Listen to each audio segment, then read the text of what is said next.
오늘의 말씀은 사무엘상 20장 24절에서 34절까지의 말씀입니다. 다윗이 들에 숨으니라. 초하루가 되매 왕이 앉아 음식을 먹을 때에 왕은 평시와 같이 벽 곁 자기 자리에 앉아 있고 요나단은 서 있고 아브넬은 사울 곁에 앉아 있고 다윗의 자리는 비었더라. 그러나 그날에는 사울이 아무 말도 하지 아니하였으니 이는 생각하기를 그에게 무슨 사고가 있어서 부정한가 보다, 정령이 부정한가 보다 하였음이더니 이튿날 곧 그 달의 둘째 날에도 다윗의 자리가 여전히 비었으므로 사울이 그의 아들 요나단에게 묻되 이새의 아들이 어찌하여 어제와 오늘 식사에 나오지 아니하느냐 하니 요나단이 사울에게 대답하되 다윗이 내게 베들레헴으로 가기를 간청하여 이르되 원하건대 나에게 가게 하라. 우리 가족이 그 성읍에서 제사할 일이 있으므로 나의 형이 내게 오기를 명령하였으니 내가 네게 사랑을 받거든 내가 가서 내 형들을 보게 하라 하였으므로 그가 왕의 식사 자리에 오지 아니하였나이다 하니 사울이 요나단에게 화를 내며 그에게 이르되 패역 무도한 계집의 소생아, 네가 이새의 아들을 택한 것이 네 수치와 네 어미의 벌거벗은 수치됨을 내가 어찌 알지 못하랴.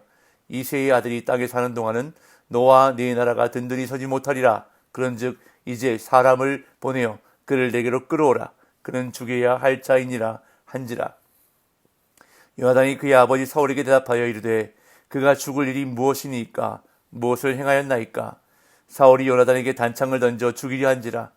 요나단이 그의 아버지가 다윗을 죽이기로 결심한 줄 알고 심히 노하여 식탁에서 떠나고 그 달의 둘째 날에는 먹지 아니하였으니 이는 그의 아버지가 다윗을 욕되게 하였으므로 다윗을 위하여 슬퍼함이었더라.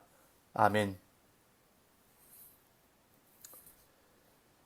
다윗과 요나단은 사울 왕의 의중을 파악하기 위해 계획을 세웠습니다.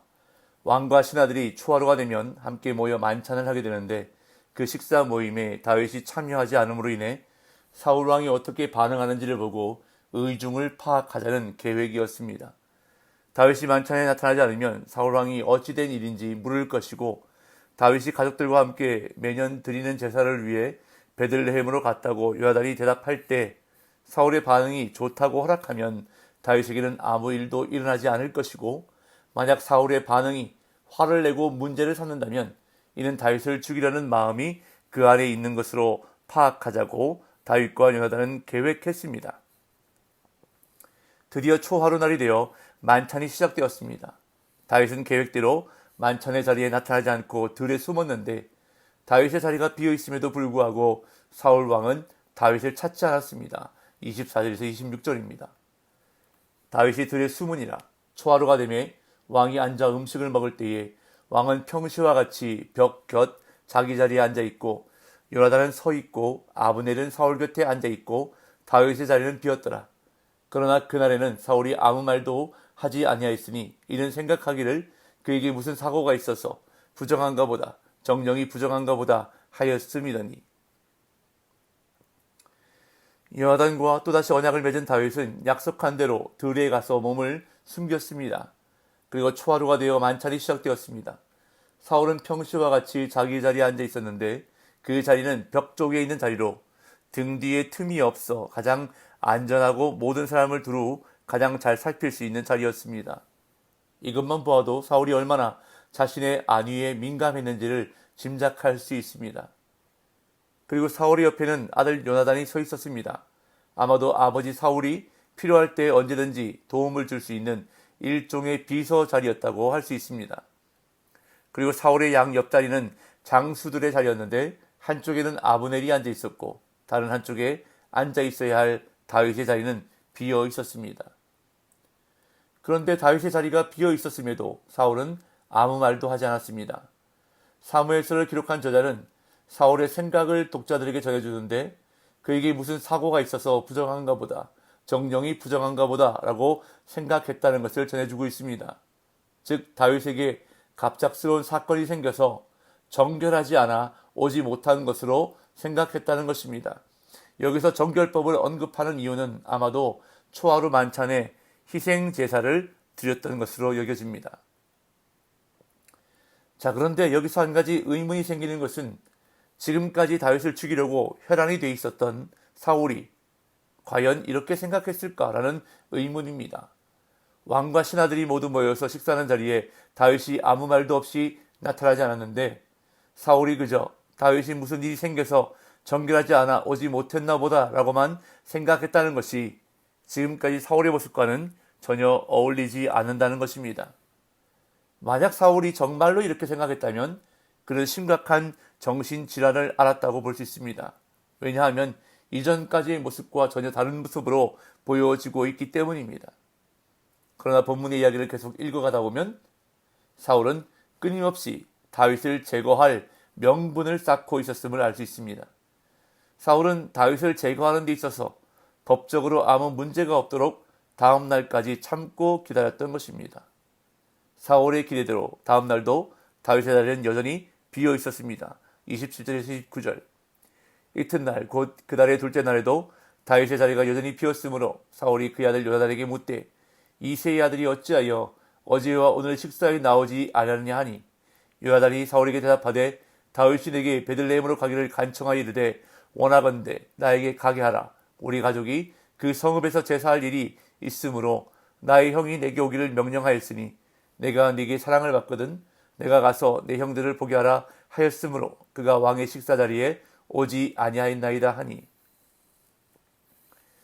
이튿날 만찬의 자리에도 다윗의 자리는 여전히 비어 있었습니다. 그러자 사울은 곁에 서 있던 요나단에게 드디어 다윗이 없는 이유를 묻습니다. 여기서 사울이 다윗을 가리켜 이새의 아들이라고 부르는 것을 우리는 주목할 필요가 있습니다. 왜냐하면 사무엘서에서 이새의 아들이라는 표현은 다윗을 낮추어 부를 때마다 주로 등장하는 표현이기 때문입니다. 지금 다윗을 가리켜 이새의 아들이라고 부르는 이 표현에서 사울의 감정이 그대로 드러나고 있는데 사울은 이미 다윗을 책잡을 결심을 한 것으로 보여집니다. 다윗이 왜 어제에 이어서 오늘도 자리에 없는지를 사울이 묻자 요나단은 다윗과 약속한 대로 대답했습니다. 다윗이 베들레헴으로 가기를 요나단에게 간청했다는 것입니다. 가족들이 함께 드리는 제사에 형이 오라고 해서 다윗이 요나단에게 가게 해달라고 간청했고 요나단은 그것을 허락했다는 것입니다. 그런데 요나단의 이 대답은 사울에게 화를 낼 충분한 명분을 주고 있습니다. 요나단은 아직 왕자일 뿐 신하들의 거취를 결정할 수 있는 권한이 없습니다. 그 권한은 사울 왕에게 있는 것입니다. 그렇기 때문에 왕에게 보고하지 않고 왕자에게만 보고한 것은 왕의 결정권을 무시한 처사이기 때문에 사울에게는 충분한 명분이 되는 것이었습니다. 그러자 요나단의 말을 들은 사울은 차마 입에 담기 힘든 욕과 저주를 요나단에게 퍼부으면서 불같이 화를 냅니다. 30절 31절. 사울이 요나단에게 화를 내며 그에게 이르되 패역 무도한 계집의 소생아 네가 이새의 아들을 택한 것이 네 수치와 네 어미의 벌거벗은 수치됨을 내가 어찌 알지 못하랴. 이새의 아들이 땅에 사는 동안은 너와 네 나라가 든든히 서지 못하리라. 그런즉 이제 사람을 보내어 그를 내게로 끌어오라. 그는 죽여야 할 자이니라 한지라. 사울은 요나단에게 불같이 화를 내며 패역 무도한 계집의 소생아라고 말합니다. 이 말을 문자적으로 살펴보면 뒤틀려진 그 반역의 아들이라는 뜻입니다. 사울은 다윗을 옹호하고 있는 아들 요나단이 너무나도 못마땅했던 것입니다. 그래서 네가 이새의 아들을 택한 것이 네 수치와 네 어미의 벌거벗은 수치됨을 내가 어찌 알지 못하랴 라고 말합니다. 요나단이 다윗과 한패가 되었음을 이미 알고 있다는 뜻으로 보여지는데 다윗과 요나단 사이에 언약까지는 알지 못했던 것으로 보여집니다. 계속해서 사울은 요나단에게 이새의 아들이 땅에 사는 동안은 너와 네 나라가 든든히 서지 못하리라 라고 말합니다. 다윗이 살아있으면 사울 자신의 왕권뿐만 아니라 아들 요나단의 왕위도 보장받기가 어려운데 요나단은 철없이 다윗을 감싸고 돈다고 말하는 것입니다. 사울은 사람을 보내어 다윗을 끌어와 죽여야 한다고 말합니다. 이는 명령체계를 어기고 초하루 만찬을 무단으로 빠진 죄를 묻겠다는 명분인 것입니다. 그러자 요나단은 다윗을 한 번 더 변호합니다. 32절. 요나단이 그의 아버지 사울에게 대답하여 이르되 그가 죽을 일이 무엇이니까 무엇을 행하였나이까. 요나단은 또 한 번 다윗을 적극적으로 변호하는데 이번에는 울분과 격한 감정이 함께 쏟아져 나옵니다. 도대체 다윗이 무엇을 잘못했기에 죽어야 하냐는 것입니다. 초하루 만찬에 빠진 것이 사형에 처할 정도의 죄는 아니지 않냐고 아버지 사울에게 따져 묻는 것입니다. 그러자 분노한 사울은 이번에는 지난번과 달리 요나단의 말에 수긍하지 않고 도리어 단창을 던져 아들 요나단을 죽이려 합니다. 33절 34절. 사울이 요나단에게 단창을 던져 죽이려 한지라 요나단이 그의 아버지가 다윗을 죽이기로 결심한 줄 알고 심히 노하여 식탁에서 떠나고 그달의 둘째 날에는 먹지 아니하였으니 이는 그의 아버지가 다윗을 욕되게 하였으므로 다윗을 위하여 슬퍼함이었더라.